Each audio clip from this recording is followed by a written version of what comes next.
친구들 생각을 톡톡톡 건드려주는 온쌤입니다. 자, 우리 벌써 조선의 이야기가 두 번밖에 남지 않았어요. 오늘은 선생님이 조선의 후기 이야기를 해줄 거예요. 자, 저번에 임진왜란 병자호란 이야기도 즐겁게 들었죠? 자, 오늘도 친구들 즐겁게 이야기를 들어주면 돼요. 자, 조선의 후기는 이제 청나라에게 달려 있었습니다. 이 청나라는 어떤 나라였냐? 여러분, 지금으로 치면 강대국이었어요. 물론 지금도 중국이 강대국이지만 예전에 청나라도 강대국이었죠. 시슈슝 슈슈슝 슈슈슈슈슝. 저 멀리 아라비아 상인들도 실크로드를 따라오고, 저 멀리 영국에서도 실크로드와 백길을 따라서 온갖 신문물들이 청나라에 모였어요. 그래서 청나라에는 두도 보도 못한 물건들이 아주 많았죠. 자, 우리나라가 이 병자호란을 겪었다는 얘기 친구들에게 얘기해 줬었죠. 이 청나라의 병자호란을 마치고 우리나라의 소현세자, 그런 세자들이 이 청나라의 인질로 데려가게 됩니다. 그러나 나중에 와서 보고 나니 이 청나라에는 조선에 없는 온갖 과학 물건과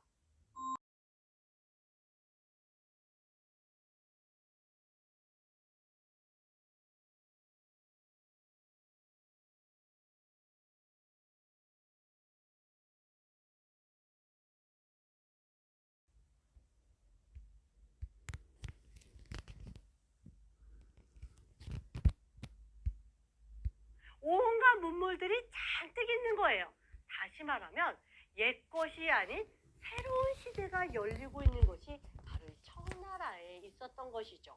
자, 그래서 이 소현세자는 조선에 온 다음에 청나라에게 배울 것을 배우자라고 주장을 했어요. 그러나 알 수 없지만 이 소현세자는 얼마 안 돼서 죽고 맙니다. 자, 누가 죽였는지 아니면 병으로 죽었는지 알 수 없지만 어쨌든 이 청나라를 확실하게 싫어한다는 것을 이제 조선이 알게 되었죠. 자, 그리고 나서 조선 후기가 되었어요. 친구들, 그런데 이 조선 사회도 조금씩 움직이기 시작했어요. 자, 물결이 조금씩 이렇게 치다가 파도가 팍팍 치겠죠. 자, 우리는 18세기부터 이 19세기 요 사이를 조선의 르네상스라고 불러요. 르네상스가 뭐냐고요? 저쪽 유럽의 문화의 꽃을 피운 것처럼 우리나라에서도 문화의 꽃을 피우는 시기가 있었으니 이름하여 실학사상이라고 해요. 여기는 친구들이 아는 사람들이 아주 많이 나온답니다. 자, 영조왕과 정조왕 기억나나요? 자, 이 왕들도 이 실학사상의 중간에 딱 있는 아주 훌륭한 왕이었어요. 특히 여기서 친구들이 기억해야 될 왕, 잠깐만, 선생님이 사는 수원 근처에는 멋진 성이 있는데 이 성의 이름이 바로 수원화성이에요. 수원화성 하면 정조가 떠오르고 정조왕이 떠오르면 그를 도와줬던 정약용이 떠오른다. 쿵떡! 자, 기억나야 돼요. 자, 이 실학사상은 뭐냐면 친구들, 이 조선이 뭘 중요하게 생각한다고 했죠? 자, 예의, 도덕, 효, 이거 너무 중요하게 생각했는데 아이 전쟁이 나고 나니까 아이 아무짝에 소용이 없는 것 같아. 실제로 필요한 지도, 실제로 필요한 것들이 없단 말이야. 이 조선에 정말 필요한 것을 들어와야겠다. 백성들이 살기 위해서는 백성들에게 토지를 주어야 해. 아니면 이 농지를 잘 가꿔서 백성들도 골고루 먹고 살 수 있는 길을 열어줘야지 하고 했던 것이 바로 실학사상이에요. 자, 친구들이 가지고 있는 78페이지를 보면요. 실학자들은 조선에 이런 것을 꿈꿨다고 합니다. 친구들 한번 큰 소리로 읽어볼까요? 첫 번째, 그래요. 현실 사회를 해결하자 이거예요. 백성들이 실제로 배고픈 것을 어떻게 해결하지? 백성들이 맨날 땅이 없어서 양반들의 땅을 빌려다가 힘들게 살고 있는데 어떡하지? 자, 이 문제를 어떻게 해결하지? 라고 말하는데 자, 여기엔 두 가지 파로 나눠졌어요. 농지, 다시 말하면 이 농경에서 가장 중요한 땅을 적당히 잘 배분해야 돼요. 적당히 나눠서 백성들에게 나누어 주어야 돼요. 혹은 토지는 얘들아 밭을 가꾸는 그 땅을 말하는 거야. 밭과 논을 말하는 건데 이 논을 여러 가지로 이렇게 나눠서 자, 여기 공동으로 우리가 재배를 해서 똑같이 나눠 갖자라고 말한 학자들도 있었어요. 자, 친구들 이 학자들의 이름이 이 학파들의 이름이 조금 어려운데요. 한 번씩만 따라하고 넘어갈게요. 자, 먼저 농민들에게 이 상민들에게 땅을 적당히 배분하자. 그래서 토지 제도를 개혁하자라고 말한 사람들이 중농학파라고 해요. 뭐라고 한다고요? 그쵸? 중농학파 농사가 들어갔어요. 자, 이런 사람들의 이름은 유형원 같은 분들이 있답니다. 자, 이번에는 여러분 우리 장사해야 돼요. 장사. 자, 그 다음 우리 청나라의 문화를 가지고 와야 돼요. 정나라 문화를 갖고 오자. 그 다음 상업을 중요하게 여기자 라고 했었던 사람들을 중상학파라고 해요. 뭐라고 한다고요? 그쵸? 중상학파라고 하는데 여기에 너희들이 많이 알고 있는 박지원의 열하일기라는 거 들어봤나요? 그 다음에 박제가의 북학의라는 책들이 있답니다. 자, 이래서 백성들을 위해서 조선을 위해서 현실 문제를 바꿔봅시다 라고 했던 문제가 첫 번째예요. 자, 두 번째는 뭐냐면 농업, 조선의 토지를 바꾸자라고 한 사람들도 있었답니다. 놀랍게도 친구들 조선이 잘 되려면 신분 제도를 없애야 한다라고 말한 실학자들도 있었답니다. 그런데 친구들 우리 가만히 들어보세요. 이렇게 주장했던 분들은 주로 유배지에 갔었거나 백성들을 아주 눈여겨봤었던 학자들이었겠죠. 그래서 백성들이 얼마나 힘들었는지를 잘 옆에서 봤던 분들이었기 때문에 자, 토지라든지 아니면 상업이라든지 실질적으로 필요한 것들을 많이 만들어낼 수 있었겠죠. 자, 친구들이 보면 이래서 17세기 이후에 행정, 군사, 경제, 사회, 문화 전반적으로 바꿔야 합니다 라고 말했던 분들이에요. 이 중에 너희들이 가장 많이 하는 것이 정약용이죠.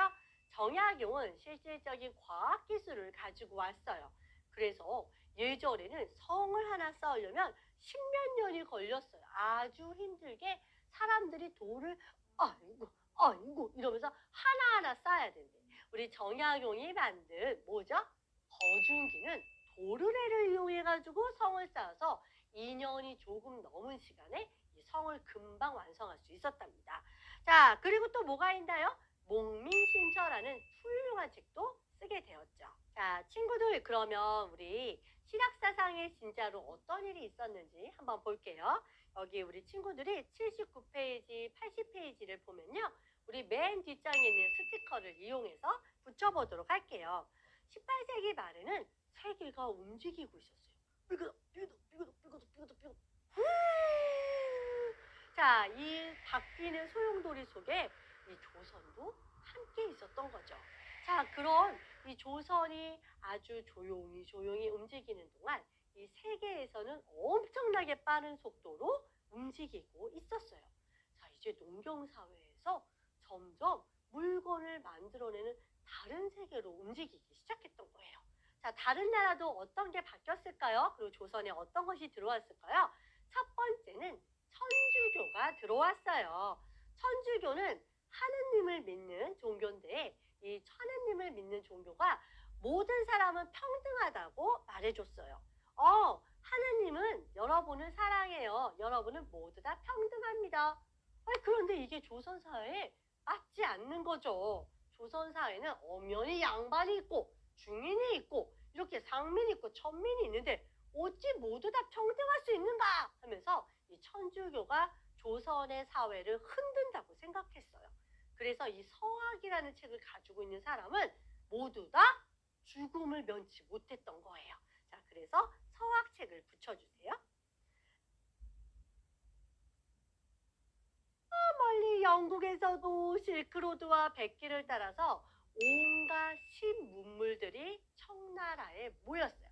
그래서 청나라에는 두도 보도 못한 물건들이 아주 많았죠. 자, 우리나라가 이 병자호란을 겪었다는 얘기 친구들에게 얘기해 줬었죠. 이 청나라의 병자호란을 마치고 우리나라의 소현세자, 그런 세자들이 이 청나라의 인질로 데려가게 됩니다. 그러나 나중에 와서 보고 나니 이 청나라에는 조선에 없는 온갖 과학 물건과 온갖 문물들이 잔뜩 있는 거예요. 다시 말하면 옛것이 아닌 새로운 시대가 열리고 있는 것이 바로 이 청나라에 있었던 것이죠. 자, 그래서 이 소현세자는 조선에 온 다음에 청나라에게 배울 것은 배우자라고 주장을 했어요. 그러나 알 수 없지만 이 소현세자는 얼마 안 돼서 죽고 맙니다. 자, 누가 죽였는지 아니면 병으로 죽었는지 알 수 없지만 어쨌든 이 청나라를 확실하게 싫어한다는 것은 이제 조선이 알게 되었죠. 자, 그리고 나서 조선 후기가 되었어요. 친구들, 그런데 이 조선 사회도 조금씩 움직이기 시작했어요. 자, 물결이 조금씩 이렇게 치다가 파도가 팍팍 치겠죠. 자, 우리는 18세기부터 이 19세기 요 사이를 조선의 르네상스라고 불러요. 르네상스가 뭐냐고요? 저쪽 유럽의 문화의 꽃을 피운 것처럼 우리나라에서도 문화의 꽃을 피우는 시기가 있었으니 이름하여 실학사상이라고 해요. 여기는 친구들이 아는 사람들이 아주 많이 나온답니다. 자, 영조왕과 정조왕 기억나나요? 자, 이 왕들도 이 실학사상의 중간에 딱 있는 아주 훌륭한 왕이었어요. 특히 여기서 친구들이 기억해야 될 왕, 잠깐만, 선생님이 사는 수원 근처에는 멋진 성이 있는데 이 성의 이름이 바로 수원화성이에요. 수원화성 하면 정조가 떠오르고 정조왕이 떠오르면 그를 도와줬던 정약용이 떠오른다. 쿵떡! 자, 기억나야 돼요.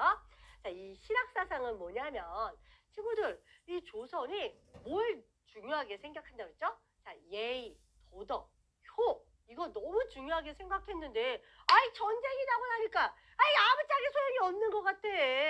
실제로 필요한 지도, 실제로 필요한 것들이 없단 말이야. 이 조선에 정말 필요한 것을 들어와야겠다.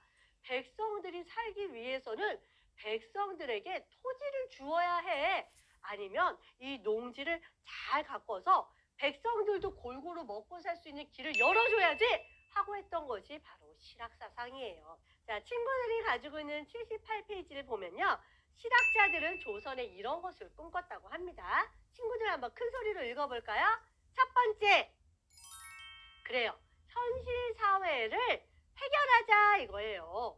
백성들이 실제로 배고픈 것을 어떻게 해결하지? 백성들이 맨날 땅이 없어서 양반들의 땅을 빌려다가 힘들게 살고 있는데 어떡하지? 자, 이 문제를 어떻게 해결하지? 라고 말하는데 자, 여기엔 두 가지 파로 나눠졌어요. 농지, 다시 말하면 이 농경에서 가장 중요한 땅을 적당히 잘 배분해야 돼요. 적당히 나눠서 백성들에게 나누어 줘야 돼요.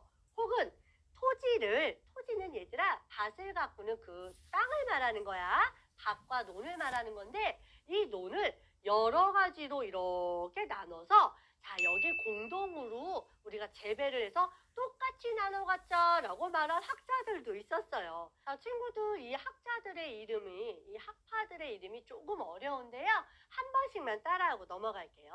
자, 먼저 농민들에게, 이 상민들에게 땅을 적당히 배분하자. 그래서 토지제도를 개혁하자라고 말한 사람들이 중농학파라고 해요. 뭐라고 한다고요? 그쵸? 중농학파, 농사가 들어갔어요. 자, 이런 사람들의 이름은 유형원 같은 분들이 있답니다. 자, 이번에는 여러분, 우리 장사해야 돼요, 장사. 자, 그 다음 우리 청나라의 문화를 가지고 와야 돼요. 청나라 문화를 갖고 오자. 그 다음 상업을 중요하게 여기자라고 했었던 사람들을 중상학파라고 해요. 뭐라고 한다고요?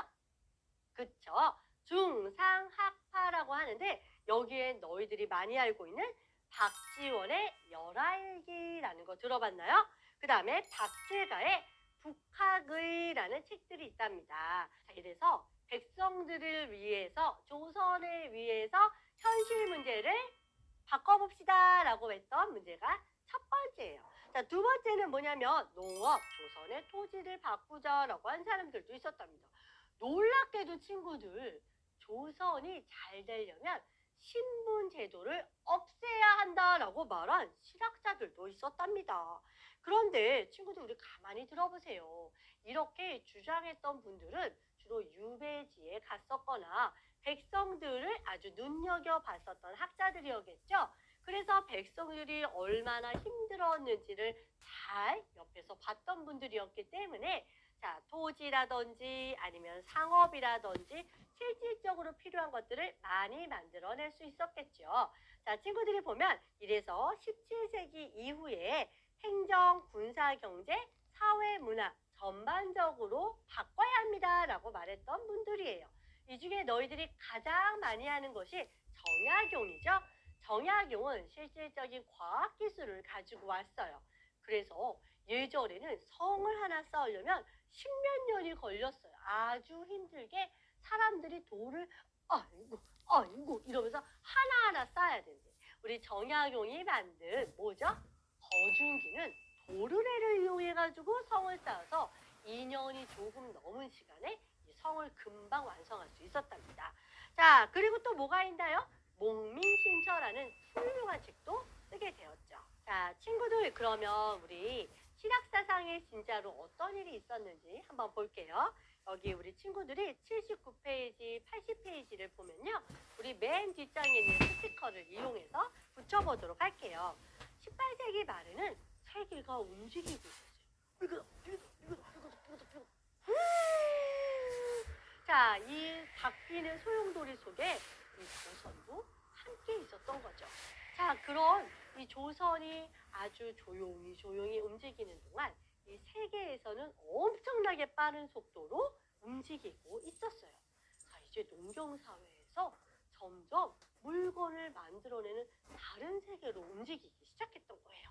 자, 다른 나라도 어떤 게 바뀌었을까요? 그리고 조선에 어떤 것이 들어왔을까요? 첫 번째는 천주교가 들어왔어요. 천주교는 하느님을 믿는 종교인데 이 하느님을 믿는 종교가 모든 사람은 평등하다고 말해줬어요. 하느님은 여러분을 사랑해요. 여러분은 모두 다 평등합니다. 그런데 이게 조선사회에 맞지 않는 거죠. 조선사회는 엄연히 양반이 있고 중인이 있고 이렇게 상민이 있고 천민이 있는데 어찌 모두 다 평등할 수 있는가 하면서 이 천주교가 조선의 사회를 흔든다고 생각했어요. 그래서 이 서학이라는 책을 가지고 있는 사람은 모두 다 죽음을 면치 못했던 거예요. 자, 그래서 서학책을 붙여주세요. 자, 그 다음에 세계 지도가 나오기 시작했어요. 바로 고려만국 전도라는 세계 지도랍니다. 이 지도가 왜 중요하냐고요? 이때까지 조선은 바로 밑에 일본, 바로 위에 청나라가 전부라고 생각했던 나라예요. 다른 나라들은 그렇게 중요하다고 생각하지 않았단 말이죠. 그 전에 돌아가서 이 고려라는 나라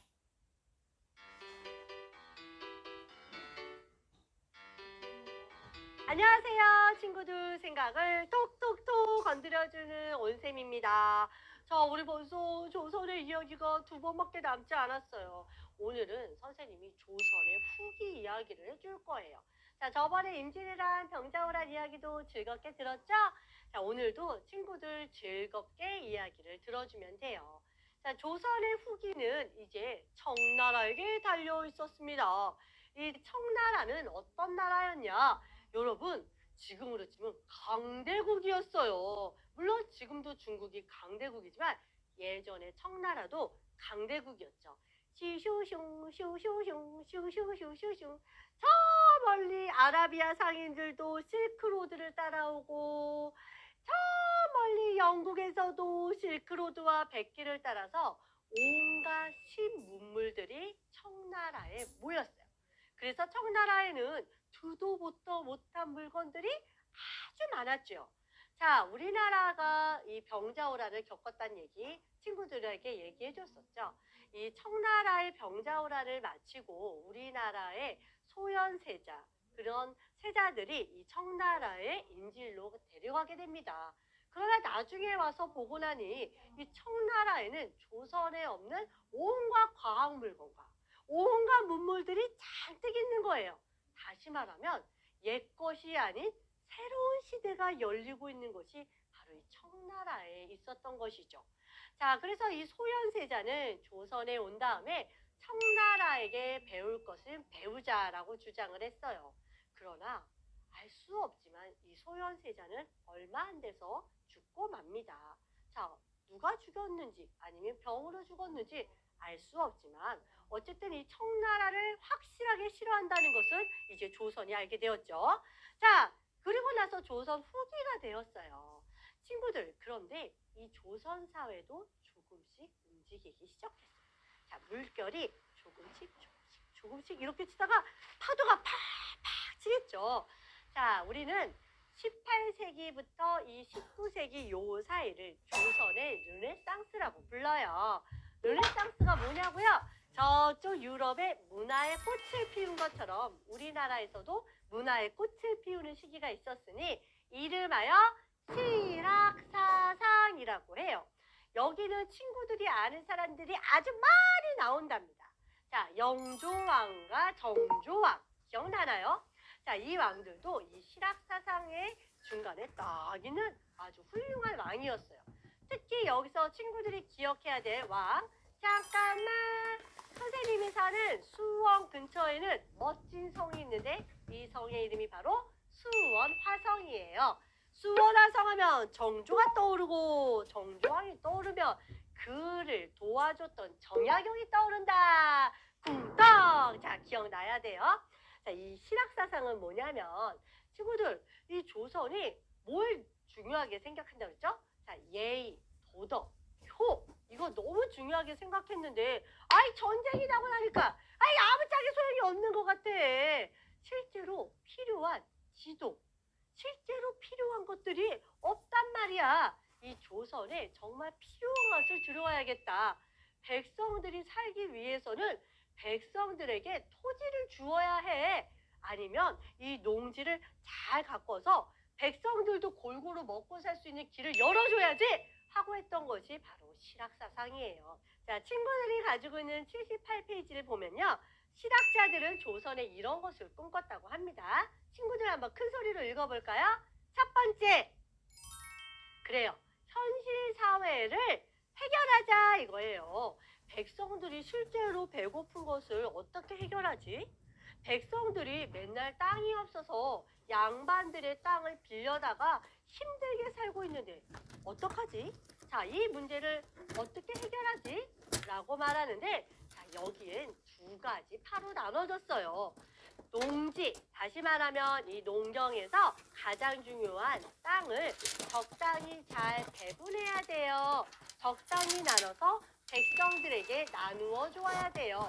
혹은 토지는 얘들아 밭을 가꾸는 그 땅을 말하는 거야. 밭과 논을 말하는 건데 이 논을 여러 가지로 이렇게 나눠서 자, 여기 공동으로 우리가 재배를 해서 똑같이 나눠 갖자라고 말한 학자들도 있었어요. 자, 친구들 이 학자들의 이름이 이 학파들의 이름이 조금 어려운데요. 한 번씩만 따라하고 넘어갈게요. 자, 먼저 농민들에게 이 상민들에게 땅을 적당히 배분하자. 그래서 토지제도를 개혁하자라고 말한 사람들이 중농학파라고 해요. 뭐라고 한다고요? 그쵸? 중농학파, 농사가 들어갔어요. 자, 이런 사람들의 이름은 유형원 같은 분들이 있답니다. 자, 이번에는 여러분 우리 장사해야 돼요. 장사. 자, 그 다음에 우리 청나라의 문화를 가지고 와야 돼요. 정나라 문화를 갖고 오자. 그 다음에 사업을 중요하게 여기자 라고 했었던 사람들을 중상학파라고 해요. 뭐라고 한다고요? 그쵸? 중상학파라고 하는데 여기에 너희들이 많이 알고 있는 박지원의 열알기라는 거 들어봤나요? 그 다음에 박질가의 북학의라는 책들이 있답니다. 자, 이래서 백성들을 위해서 조선을 위해서 현실 문제를 바꿔봅시다 라고 했던 문제가 첫 번째예요. 자, 두 번째는 뭐냐면 농업, 조선의 토지를 바꾸자 라고 한 사람들도 있었답니다. 놀랍게도 친구들 조선이 잘 되려면 신분 제도를 없애야 한다라고 말한 실학자들도 있었답니다. 그런데 친구들 우리 가만히 들어보세요. 이렇게 주장했던 분들은 주로 유배지에 갔었거나 백성들을 아주 눈여겨봤었던 학자들이었겠죠. 그래서 백성들이 얼마나 힘들었는지를 잘 옆에서 봤던 분들이었기 때문에 자, 토지라든지 아니면 상업이라든지 실질적으로 필요한 것들을 많이 만들어낼 수 있었겠죠. 자, 친구들이 보면 이래서 17세기 이후에 행정, 군사, 경제, 사회, 문화 전반적으로 바꿔야 합니다라고 말했던 분들이에요. 이 중에 너희들이 가장 많이 하는 것이 정약용이죠. 정약용은 실질적인 과학기술을 가지고 왔어요. 그래서 예전에는 성을 하나 쌓으려면 십몇 년이 걸렸어요. 아주 힘들게 사람들이 돌을 아이고 이러면서 하나하나 쌓아야 되는데 우리 정약용이 만든 뭐죠? 거중기는 도르래를 이용해가지고 성을 쌓아서 2년이 조금 넘은 시간에 이 성을 금방 완성할 수 있었답니다. 자, 그리고 또 뭐가 있나요? 목민신처라는 훌륭한 책도 쓰게 되었죠. 자, 친구들 그러면 우리 실학사상에 진짜로 어떤 일이 있었는지 한번 볼게요. 여기 우리 친구들이 79페이지, 80페이지를 보면요. 우리 맨 뒷장에 있는 스티커를 이용해서 붙여보도록 할게요. 18세기 말에는 세계가 움직이고 있었어요. 자, 이 바뀌는 소용돌이 속에 이 조선도 함께 있었던 거죠. 자, 그런 이 조선이 아주 조용히 움직이는 동안 이 세계에서는 엄청나게 빠른 속도로 움직이고 있었어요. 자, 이제 농경사회에서 점점 물건을 만들어내는 다른 세계로 움직이기 시작했던 거예요. 자, 다른 나라도 어떤 게 바뀌었을까요? 그리고 조선에 어떤 것이 들어왔을까요? 첫 번째는 천주교가 들어왔어요. 천주교는 하느님을 믿는 종교인데 이 하느님을 믿는 종교가 모든 사람은 평등하다고 말해줬어요. 하느님은 여러분을 사랑해요. 여러분은 모두 다 평등합니다. 그런데 이게 조선사회에 맞지 않는 거죠. 조선사회는 엄연히 양반이 있고 중인이 있고 이렇게 상민이 있고 천민이 있는데 어찌 모두 다 평등할 수 있는가 하면서 이 천주교가 조선의 사회를 흔든다고 생각했어요. 그래서 이 서학이라는 책을 가지고 있는 사람은 모두 다 죽음을 면치 못했던 거예요. 자, 그래서 서학책을 붙여주세요.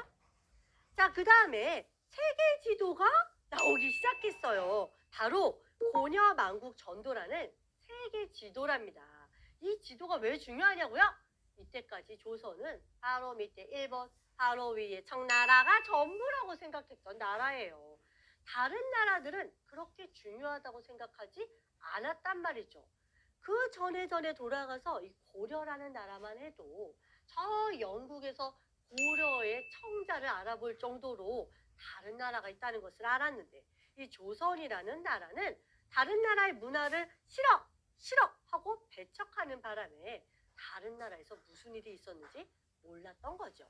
자, 이러던 중에 고려만국 전도가 들어왔으니 세계에 이렇게 많은 나라가 있다고? 야, 이 조선이라는 나라가 우물 안에 개구리였구나라는 것을 알 수 있는 중요한 지도가 들어왔습니다. 자, 그 다음에 이 과학이 약간 부족했던 조선에 홍대용의 혼천이라는 것이 들어왔어요. 자, 워크지에도 이렇게 혼천이가 있죠. 자, 이건 무엇을 하는 걸까요? 하늘의 별자리를 좀 더 과학적으로 볼 수 있는 훌륭한 과학기술이었다는 거죠. 자, 그 다음에 무엇이 있나? 우리 한번 넘겨보도록 해요. 자, 그리고 정약용의 도르래의 원리를 이용한 거중기가 있었어요.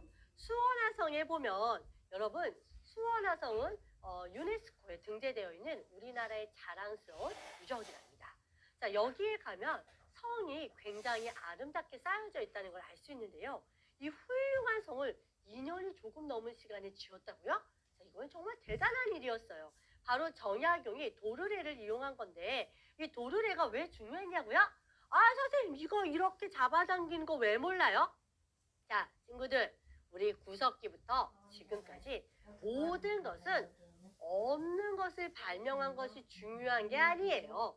없는 것을 잘 다룰 수 있는 기술이 중요한 거예요. 바로 그 기술이 중요한데 이 도르래의 원리를 이용해서 실생활에 사용할 수 있었다는 것이 중요한 포인트예요. 알면 뭐하나 사용해야 알지. 그죠? 자, 그래서 정약용의 도르래의 원리를 이용한 거중기도 딱 줘주세요. 자, 그 다음 정조의 꿈이 담긴 이 수원화성. 친구들 봄이 되면 엄마랑 아빠하고 손잡고 꼭 수원화성에 와야 돼요. 자, 왕갈비만 먹으러 오면 안 되는 거예요. 자, 우리의 정조의 꿈을 보러 와야 돼요. 알겠죠? 자, 그리고 자, 이때는 김홍도 화원도 있었고 신윤복도 있었어요. 그전에는 상과 들만 그렸다면 이제 백성들의 모습 그리고 양반들의 진짜 모습을 그려내는 한 폭의 멋진 생활 그림들이 나오기 시작했죠. 김정호의 대동여지도 이런 모든 것들이 바로 17세기 후반부터 19세기 전반에 이르는 아주 훌륭한 실학사상이었답니다. 그러나 너무나도 아쉽게도 이 실학사상은 전체가 꽃을 피우지 못하고 몇 가지만 꽃을 피우고 사그라들고 말았죠. 만약에 실학사상이 성공했다면 우리 조선의 사회는 어떻게 바뀌었을까요? 친구들 한번 상상해주세요.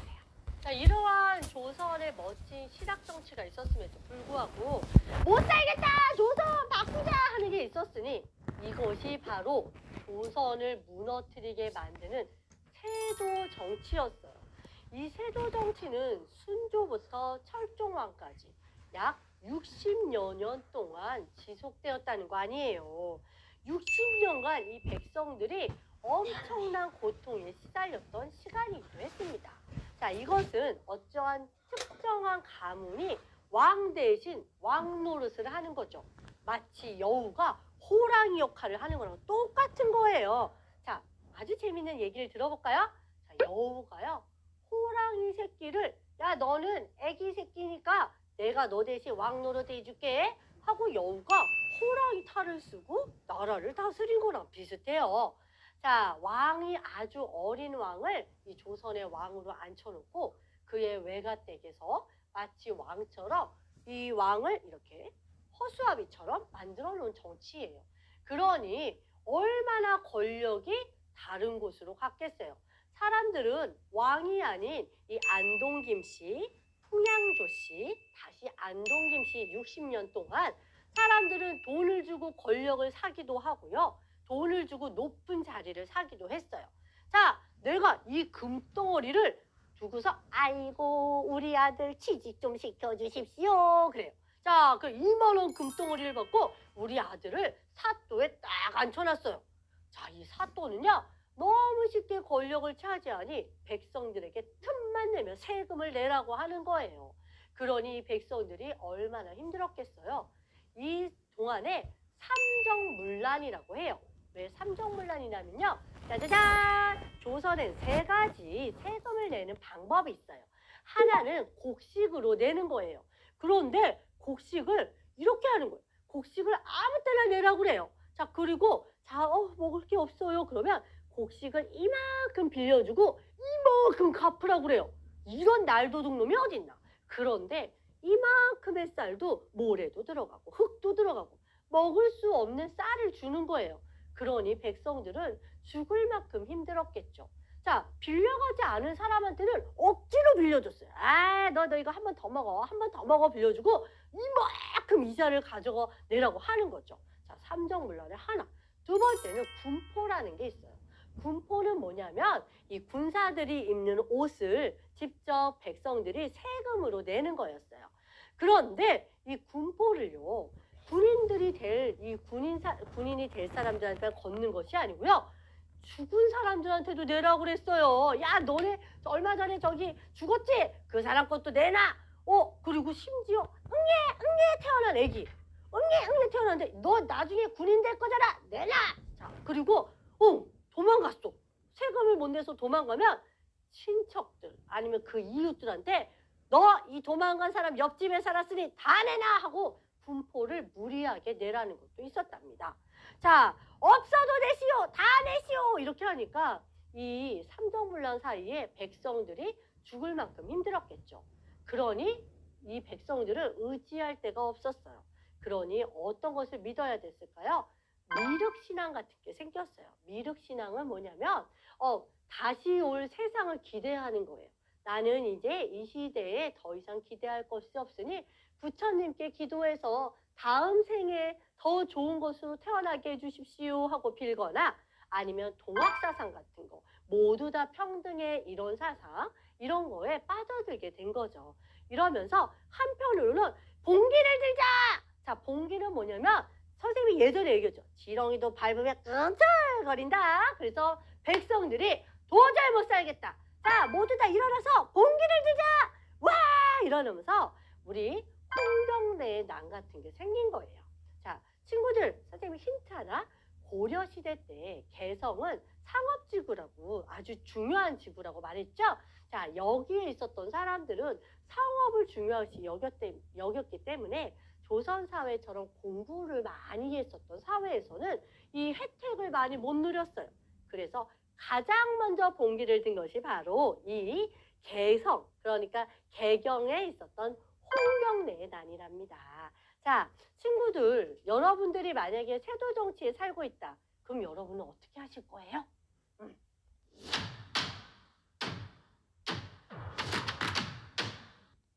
친구들의 선택을 믿어보세요. 자, 그럼 우리 마지막 82페이지를 정리하고 우리 실학사상과 세도 정치를 마무리할게요. 이 시대에 우리 한번 알아봐야 되는 인물들이 있어요. 어딜? 남의 땅에 오는 거! 안용복, 우리 얼마 전에 독도의 날이었던 거 친구들 기억나죠? 학교에서 독도 노래만 열심히 배우는 것이 아니에요. 자, 독도 노래 열심히 배우면 독도가 우리 땅이 되나요? 자, 독도를 누가 지켰는지 알아야죠. 이 시대의 어부인 안용복이 독도를 지키려고 노력했답니다. 자, 농민들 일어나세요. 자, 세도 정치 물러가라 하고 있었던 홍경래의 난도 기억해 주세요. 자, 그리고 과학기술을 정약용과 함께 발전시킨 우리 정조왕도 꼭 기억해 주세요. 자, 선생님이 정리해준 노트를 보면서 우리 친구들 안용복, 홍경래, 그리고 정조왕, 그리고 나머지 실학사상가들을 한번 잘 찬찬히 살펴보도록 할게요. 자, 우리 다음 시간에는 조선의 근대예요. 와, 조선에도 드디어 신문물이 들어왔다! 라고 말하기엔 너무 슬픈 역사를 가지고 있어요. 그래서 조금은 어려울 수 있지만 우리 한번 조선의 근대에 어떤 일이 일어났나 들여다보도록 할게요. 자, 선생님하고 친구들하고 다음 시간에 또 만나요. 친구들 안녕!